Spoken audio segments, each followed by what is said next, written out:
Hey everybody, welcome back to Alum House Sound. My name is Dave, and today we're going to continue our discussion about in-ear monitoring systems.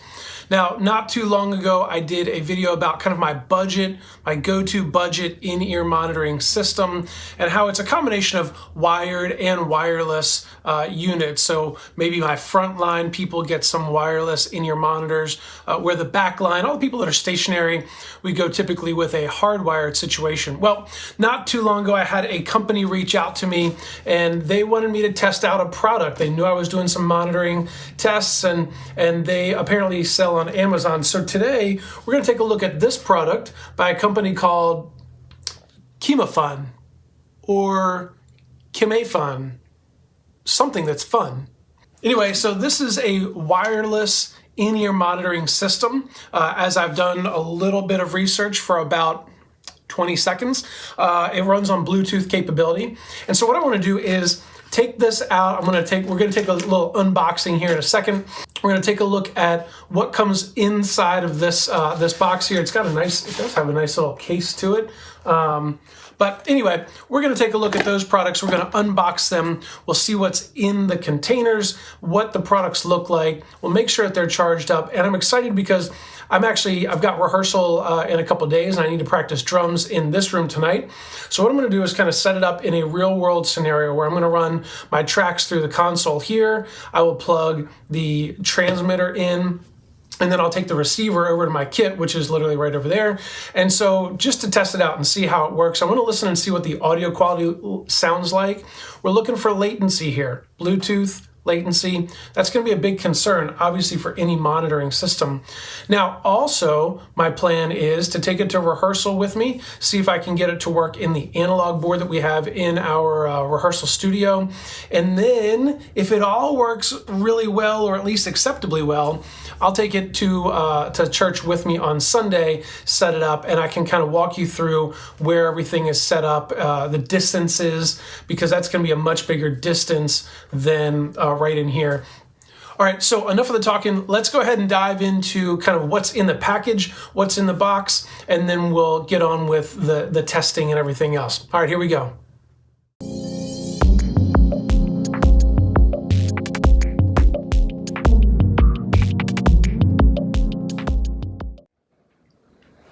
All right, so to start off this unboxing, we've got the KIMAFUN microphone, wired, wireless. It says, "Voice conveyed to your heart with our value." Nice slogan there. Got a product number up here. But more importantly, let's dive into this. All right, so we've got our box here. We're going to go ahead and open this up and see what goodies are inside. All right. So it looks like we have the transmitter here. Take a look at that in a second. We have a receiver here.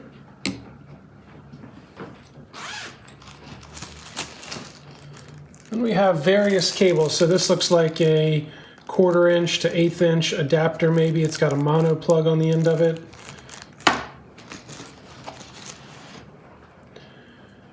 Got a USB to USB-C cable. Got some other adapters here, 1/4 inch maybe to 1/8 inch stereo and mono.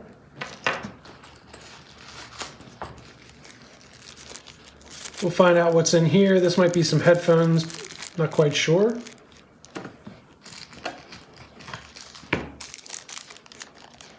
Yep, must be some in-ears because we have some in-ear kind of gel, the actual earpieces, and a neck strap, a cable strap. That's kind of nice. And then you have a sizable booklet in multiple languages, depending on what you need. So we'll leave that here as well. So first glance, the case is pretty nice. It does pack everything in that you probably need. We're going to see how durable these things are and what to expect with them. But I need to get to practicing, so I'm going to try and get this fired up real quick in my studio, and we'll talk about it. All right, so we're taking a look at this KIMAFUN wireless in-ear monitor system. It did in fact come with some in-ear headphones. We'll take a look at those in just a minute, and maybe at the end of this, I'll do at least a quick analysis of them.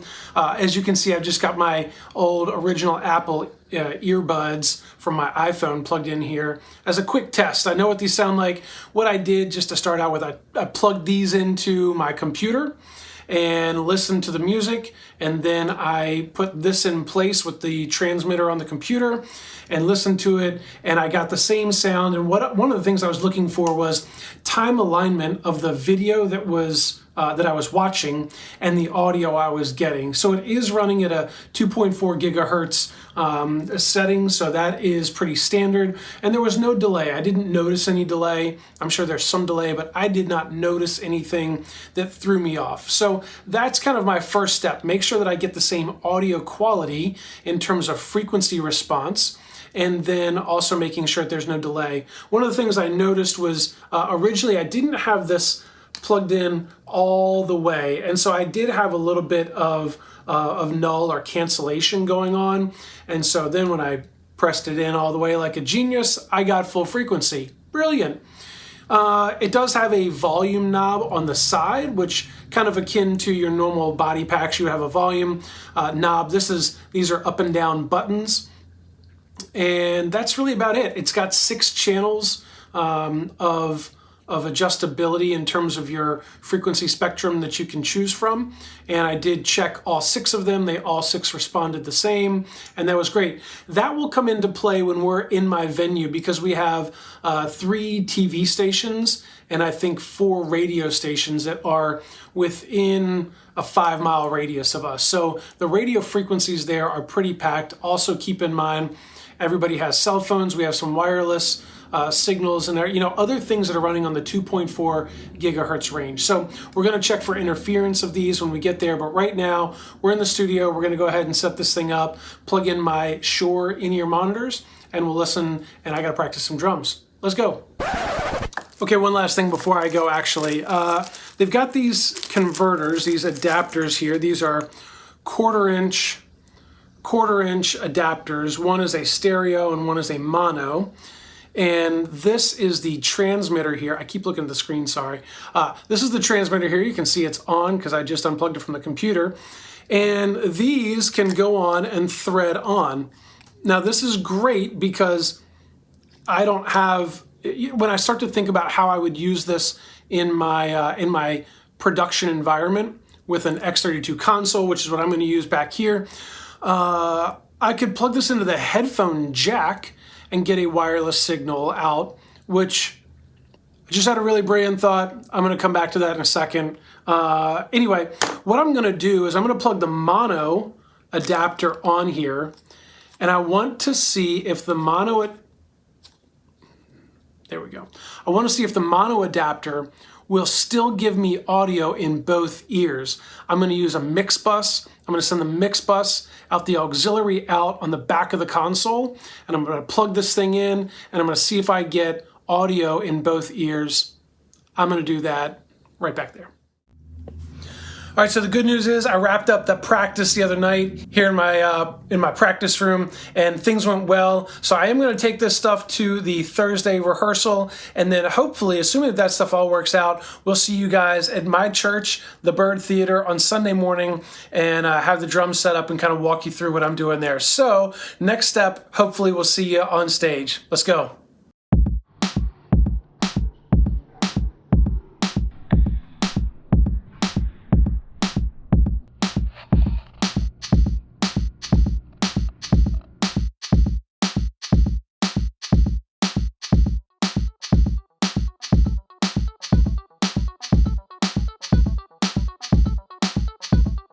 All right, so we're at my church on Sunday morning. We are just setting up. I'm playing drums over here, got the kit set up. I'm gonna test, so I don't know how, it's very low light in here, but we're gonna be back here with the drums. Now, usually I've got an analog connection, hardwired connection right back there where all of my drum mics plug in. But I'm gonna test out running this KIMAFUN wireless in-ear monitor today, at least for rehearsal. And so we're going to be from here on the drums, and if you can see anything, way out there in the middle of the dark room is a tech booth, and that's where I'm going to plug into the board. So it's about I don't know, 75 to 100 feet maybe. Coming from there, it should be a direct line of sight unless they close the dog box.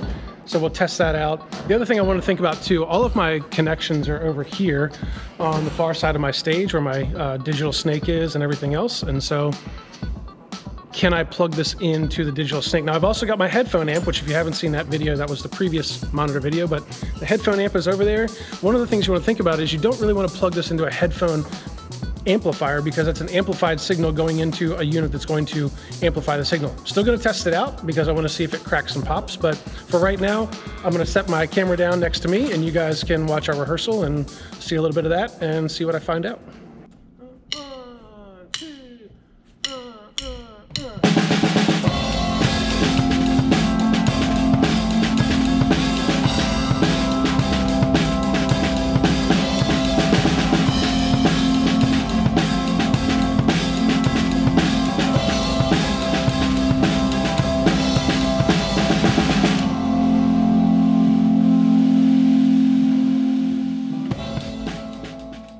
I think in a pinch, this is not bad, and I have not had any drops from where it is located in my board up to the stage for drums, and I'm moving all around and haven't heard any drops. There were a couple times where it wanted to clip, and that's another thing we're going to talk about back at the studio that I noticed is what level can you run into this thing before it starts to break up. So from a perspective of using it, I did charge the batteries all last night, so they were fully charged. Right now the transmitter is on and it's going to stay on. So we started practicing at 8 o'clock. I turned it on and it'll run for 4 hours straight. So we'll see how that goes. And then the body pack is off right now, but I didn't mess with the volume. So I'll see you back in the studio after I pack up from all this stuff, and it'll probably be actually tomorrow, but see you back in the studio in just a minute. All right, well, welcome back to the studio. So things went really well the first day using that unit, the KIMAFUN wireless in-ear system that runs across Bluetooth. And so what I did is I played actually all of rehearsal and all of the service using that. The batteries lasted, everything went really well. And so I thought up another test that I wanted to do. I wanted to be able to test latency and frequency response of what you're actually getting through this unit to see if it's causing any degradation in the signal. So what the next bit is you're going to see just a short clip. I'm actually back the following week behind the tech booth, behind the soundboard, and you'll see me kind of recording some of what's happening on stage. But I multi-track recorded not just what happened on stage, but also I plugged the monitor in just like normal, and I plugged it into a DI box so that it would actually come from where it was positioned at the board up to the stage, so I'd have the actual distance of when I was drumming. Then I ran XLR cables from that DI box. I pushed it back into the snake, and that came back into my board. So what I would be able to track is full latency time from the send transmitter to the receiver and get an accurate representation of what's going on. It also gives me the ability to look at the frequency response in the DAW. So that's what we're going to do next. We're going to dive into the DAW. We're going to take a look at this and see what kind of latency we can actually see, because I've got snare drums, and we can line up the drum hit to what the monitor send was, to what the monitor return was. Got all kinds of science going on here. Science! So we're gonna dive in and get pretty nerdy about this. Let's go. Different this morning, so let's all stand and sing.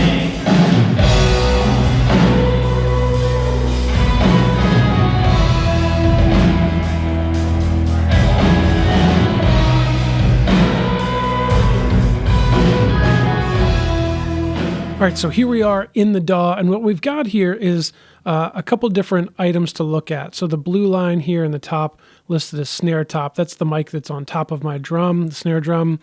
Then we have the monitor send. So this is where the transmitter is connected to the back of the board. This is a duplicate signal of that send, so we can see exactly what was sent.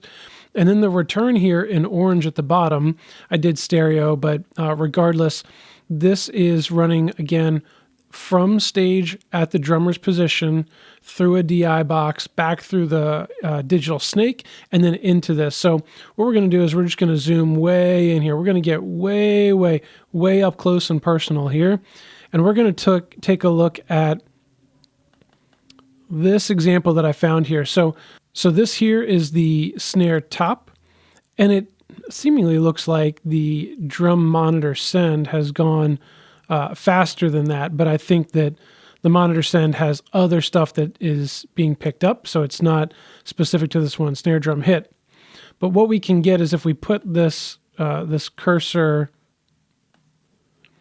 put the cursor right there at the beginning of the snare drum hit, then what we can do is come down here and see roughly where it's sent. So we've got the peak of that sine wave, we have the peak of the sine wave here being sent, and then the return we can see is the distance here that I've cut out between cursor and the red bar. So I want to find out how much time that is right there. How much is that difference? Because that is our actual latency. All right, so the best thing I can think to do here is at the bottom, see where it says bars? I'm going to click on this, change this to seconds, and then I got to get back to where we were here. Marker number 3 and marker number 4, there we go. So marker 3 is at 6:45, 5:32, and marker number 4, 5:43. So let's do some math real quick.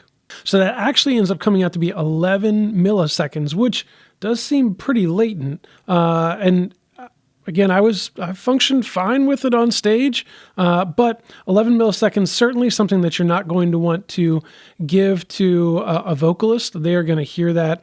Typically 4 milliseconds is kind of the standard threshold, that anything over 4 milliseconds is widely noticeable. So let's keep this in mind as we're using this technology, the Bluetooth technology. Now, the other thing I want to look at is the frequency response. So let's take a look at that. All right, so to do that, I'm going to just back out of here. I'm going to pull up the mixing station here, and this is one side of it here that we'll just take the right monitor. And what I'm going to do is I'm going to put a spectrometer on this here. And if I get to a big section, like in here, I hit play, we can see this is the spectrum of frequencies coming through the monitor at this point. So again, if I'm looking here, I can open that up. This is the frequency spectrum that's coming through. This shows that it's coming through clear. All right, so that's getting really into the details. Thank you guys for hanging on this long. I wanted to do a thorough review of this device because I see a lot of potential in this type of device. So this again was the KIMAFUN wireless in-ear system, and I think I'm going to keep it in my toolbox because it's a great tool if I need something last minute. If I need to go throw a monitor in somewhere, if I need to just have some other way of getting something into my ears, last minute thing, I can pop that into the board, I can toss my in-ears in, and I can be relatively comfortable. Now, do I recommend this for vocalists? No, not at all. We kind of knew this coming in, right? Bluetooth technology is latent, and we've proved that this across about a 100-foot span is roughly 10 milliseconds, 11 milliseconds of latency. And so that's a lot. For a drummer, maybe you're an instrumentalist, maybe you're a guitar player, maybe that can kind of get stuck away in the wash, if you will, of all the other things going on. Maybe you just need enough to keep in with the band. But if you're running a click, 10 milliseconds might be a little late for you. But I think the tool overall is good. I think that the spectrum response, the frequency response is good. I think the battery life was great. I actually used that 2 weeks in a row with no additional battery charge. So that ran for almost 7 hours with no recharging. I think for the entry-level price that they're charging for it, I think it's a great tool to get started with in-ear monitors. So that's it for this video. What are some uses you could come up with this device or something like it? Let me know down in the comments down below. I'd love to hear your thoughts and ideas of how you might be able to use a tool like this in your environment.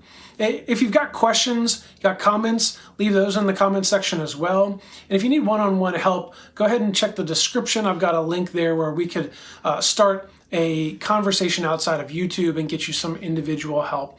Well, thanks so much. As always, hit the like button, hit the subscribe button, and we'll see you in the next video. Peace.